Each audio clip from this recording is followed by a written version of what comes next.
வாழ்க வையகம், வாழ்க வளமுடன். ஆதரவு கொடுக்கும் அனைத்து நல்ல உள்ளங்களுக்கும் மனமார்ந்த நன்றி. நாம இன்னைக்கான வீடியோல எதை பத்தி பார்க்க போறோம்னா, காலையில எழுந்ததுல இருந்து திரும்ப படுக்க போறது வரையும் நம்மளுடைய உடலை உற்சாகமாகவும் ஊக்கத்தோடையும் வச்சுக்கிறதுக்கு செய்யக்கூடிய சில யோக பயிற்சிகளை தான் பார்க்க இருக்கோம். எப்பவுமே காலையில எழுந்தவுடன் காலை கடன்களை முடிச்சுட்டு குளிச்சுட்டு ஒரு 10ல இருந்து 20 நிமிஷம் உடற்பயிற்சி செய்யும் போது நமக்கு ஒரு நாள் முழுக்க உற்சாகமாகவும் ஊக்கமாகவும் இருக்கக்கூடிய சக்தி அந்த உடற்பயிற்சி மூலமா நமக்கு கிடைக்குது. அதுல ஆசனங்கள் இல்லாம எளிமையான முறையில உடல் அசைக்கிறது மூலியமா அந்த சக்திகளை பெற முடியுமானா அதுக்கான வீடியோ தான் இன்னைக்கு நம்ம பார்க்க இருக்கோம். எந்த ஒரு யோக பயிற்சி செய்யறதுக்கு முன்னாடியும் ஆசன விதிமுறைகளை ஃபாலோ பண்ணணுங்கிறது மிகவும் முக்கியமான ஒண்ணு. அந்த வீடியோ என்ன நீங்க பார்க்கலன்னா அதற்கான லிங்க் கீழே டிஸ்கிரிப்ஷன்ல கொடுக்குறேன். ஃபர்ஸ்ட் அதை பார்த்துட்டு அதன்படி இந்த பயிற்சிகளை செஞ்சுவாங்க. இப்ப பயிற்சிக்குள்ள போயிடலாம். இப்ப நேரா நின்னுக்குங்க. கால்களுக்கு இடையில அரை அடி கேப் விட்டு நின்னுக்குங்க. கைகளை பக்கவாட்டுல தொங்க விட்டு நின்னுக்குங்க. இப்ப பிரீத் பண்ண போறோம். மூச்சை இழுத்துக்கிட்டே கைகளை மெதுவா மேல கொண்டு போறோம். திரும்ப மூச்சை விட்டுக்கிட்டே கைகளை பக்கவாட்டு கொண்டு வந்து கீழே தொங்க விட்டுக்க போறோம். இது போல 5 முறை செய்யணும். பிரீத் இன், பிரீத் அவுட், பிரீத் இன், பிரீத் அவுட். அசைவு இயல்பாவே இருக்கட்டும். மூச்சு காற்று இயல்பான வேகத்திலேயே இருக்கட்டும். ஆழமான மூச்சு காற்றா இருக்கட்டும்.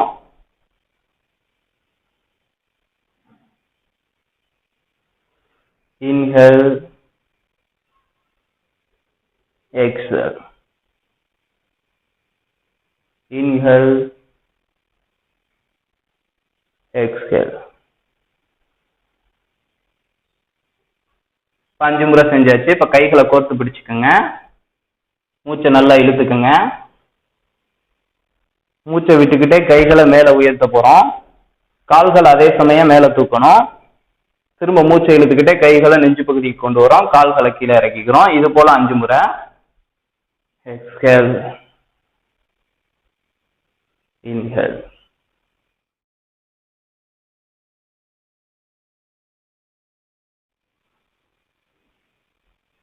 உடலை இறுக்கம் இல்லாம இயல்பான அசைவுகளோடய செஞ்சு பழகுங்க.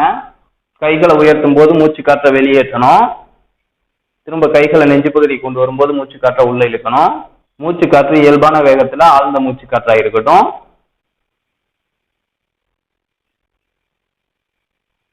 அஞ்சு முறை முடிஞ்சதுக்கு அப்புறம் கைகளை பக்கவாட்டு கொண்டு வந்துருங்க.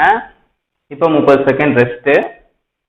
இப்ப மூச்சை இழுத்துக்கிட்டே கைகளை மேல கொண்டு போங்க. கோர்த்து பிடிச்சுக்குங்க. மூச்சை விட்டுக்கிட்டே முன்னோக்கி எவ்வளவு குனிய முடியுமோ அந்த அளவுக்கு குனிங்க. குனிந்து இந்த நிலையில இருந்துட்டு ரைட் லெஃப்ட்னு உடம்ப இயல்பான அசைவுகளோட அசைச்சு பழகுங்க. எந்த அளவுக்கு முடியுமோ அந்த அளவுக்கு செய்யுங்க. முட்டி மடங்காம செஞ்சு பழகுங்க. சப்போஸ் உங்களுக்கு முட்டி மடக்காம செய்ய முடியலன்னா லைட்டா பெண்ட் பண்ணி செஞ்சு பழகலாம். ஃபர்ஸ்ட் ஆரம்ப காலங்கள்ல போக போக அப்படியே முட்டியை நேராக்கி செஞ்சு பழகுங்க.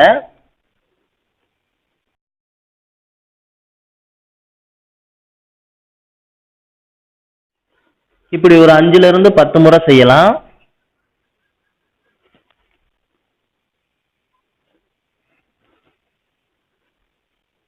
மூச்சு காற்று இயல்பான வேகத்துல ஆழமான மூச்சு காற்றா இருக்கட்டும். இதுல கவனம் முக்கியமா வச்சுக்கணும். இந்த பயிற்சி செய்கிறது மூலமா முதுகுத்தண்டு வளையும் தன்மை பெறுகிறது. கல்லீரல் மண்ணீரல் இயக்கம் சீராகிறது. சிறுநீரகம், குதம், ஆசன பகுதி, அடிவயிற்று பகுதி போன்ற உறுப்புகள் பலம் பெற்று சீராக இயங்கும்.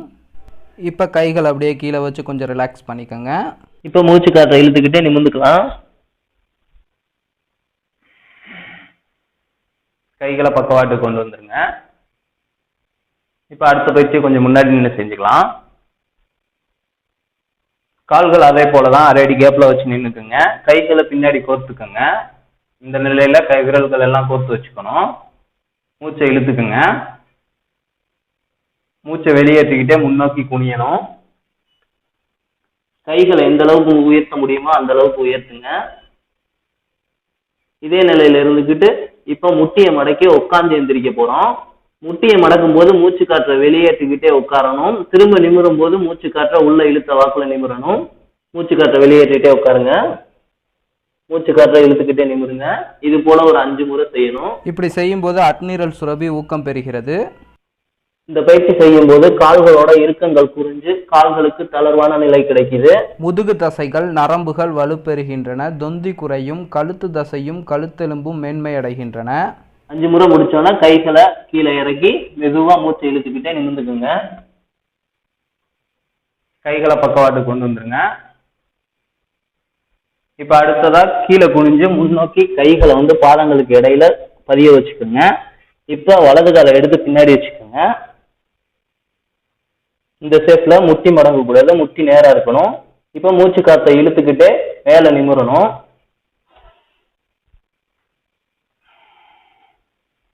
திரும்ப மூச்சு காற்றை வெளியேற்றிக்கிட்டே கீழே குனியணும். இதே போல ஒரு 5 முறை. இந்த பயிற்சி செய்கிறது மூலயமா வயிற்று உறுப்புகளும் அட்ரினல் சுரபிகளும் மேன்மை அடைகின்றன. அடுத்ததாக பெண்களுக்கு கருப்பை இறக்கம் உண்டாகாமல் இருக்க இந்த பயிற்சி உதவுகிறது. அப்புறம் உணவு ஜீரணத்தை மேம்படுத்தக்கூடிய தன்மை இந்த பயிற்சிக்கு அதிகமாக இருக்குது. குனிந்து நிமிருவதால் வயிற்று தசைகள் நல்ல வலிமை அடையுது. அடுத்ததாக ஜீரண உறுப்புகளும் மேம்படுத்தப்படுகிறது. இடுப்பு தசைகளும் சேர்த்து வலிமை அடைகிறது. 5 முறை முடிஞ்சோன்னா கால்களை முன்னோக்கி எடுத்து வச்சுக்கலாம். இப்போ வலது காலுக்கு செஞ்சது போல இடது காலுக்கு செய்வோம். இடது காலை பின்னோக்கி கொண்டு போவோம். இந்த நிலையில கால்களை வச்சுக்கோங்க, முட்டி மடங்க கூடாது. இப்போ அதே போலதான் மூச்சை இழுத்துக்கிட்டே நிமிரணும், மூச்சை விட்டுக்கிட்டே குனியணும். Inhale, exhale. இந்த பயிற்சி செய்யும் போது கணையத்தை ஊக்குவிக்கிறது. இதனால் சர்க்கரை வியாதி குணமாக வாய்ப்புண்டாகிறது. வயிறு சார்ந்த நோய்கள் தீர வலி உண்டாகும். இதயம் நல்ல முறையில் செயல்படும். அடுத்ததாக பெண்களுக்கு பிரசவத்திற்கு பிறகு ஏற்படக்கூடிய அடிவயிற்று பெருக்கத்தை இந்த பயிற்சி குறைக்கும் தன்மை கொண்டது. அப்புறம் இடுப்பு வலி, மூலவியாதி போன்ற பிரச்சனைகளை முற்றிலுமாக சரி செய்யக்கூடிய தன்மை இந்த பயிற்சிக்கு இருக்குது.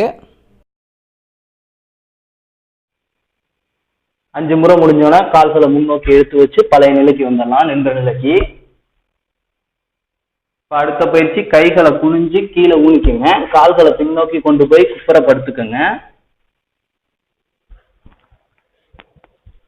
இப்படி படுக்கும்போது கட்டை விரல் வந்து கீழே பதிகிற மாட்டோம் கால்களை வச்சுக்கோங்க. கைகள் வந்து நம்ம தோள்களுக்கு நேராகவே இருக்கட்டும். இந்த பயிற்சியை உடலை தளர்வா வச்சு இயல்பான அசைவுகளோடய செஞ்சு பழகுங்க. இது போல ஒரு 5 முறை.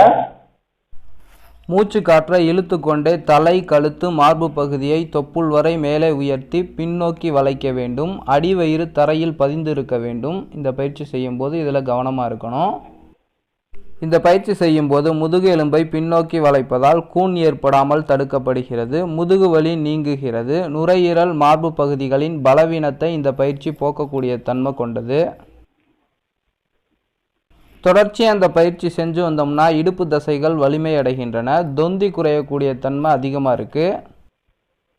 5 முறை முடிச்சதுக்கு அப்புறம் கைகளை இந்த நிலையில வச்சு கொஞ்ச நேரம் ரெஸ்ட் எடுத்துக்கோங்க. இதை வந்து பேபி ஸ்லிப்னு சொல்லுவாங்க. சின்ன குழந்தைங்க தூங்குறது போல. இடது கை வந்து உள்ளங்கை வானத்தை நோக்கி வச்சுக்கணும். இப்படி குப்புறப்படுத்த நிலையில கைகள்லாம் கீழே தரையில போட்டுக்கணும். வலது கை நான் வச்சிருக்கிறது போல இருக்கட்டும். உள்ளங்கைகள் வந்து தரையில பதிஞ்சிருக்கணும். வலது காலை வந்து லைட்டா மடக்கி இந்த நிலையில வச்சுக்கணும். இடது கால் நேரா இருக்கணும். இதே நிலையில 30ல இருந்து 1 நிமிஷம் ரெஸ்ட் எடுத்துக்கலாம். 30 செகண்ட்ல இருந்து 1 நிமிஷம் முடிஞ்சதுக்கு அப்புறம் மெதுவா எழுந்துக்கலாம். அவ்வளவுதான். உடலின் இறுக்கத்தை குறைச்சு உடலுக்கு எப்பவும் உற்சாகத்தையும் ஊக்கத்தையும் கொடுக்கக்கூடிய சில யோகா பயிற்சி முறைகள் இதுதான். இதை நம்ம தொடர்ச்சியா செய்யும் போது நமக்கு அன்னைக்கு தேவையான எனர்ஜி வான்காந்த மூலியமா நமக்கு கிடைக்குங்கிறத சொல்லி இந்த வீடியோ முடிச்சுக்கிறேன். இந்த வீடியோ உங்களுக்கு பயனுள்ளதா இருக்கும்னு நினைக்கிறேன். இந்த வீடியோ பத்தின கருத்துக்களோ சந்தேகங்களோ இருந்தா கீழே கமெண்ட் செக்ஷன்ல சொல்லுங்க. இதே போல அடுத்து ஒரு வீடியோல உங்களை சந்திக்கிறேன். வாழ்க வையகம், வாழ்க வளமுடன். குருவே துணை, குரு வாழ்க.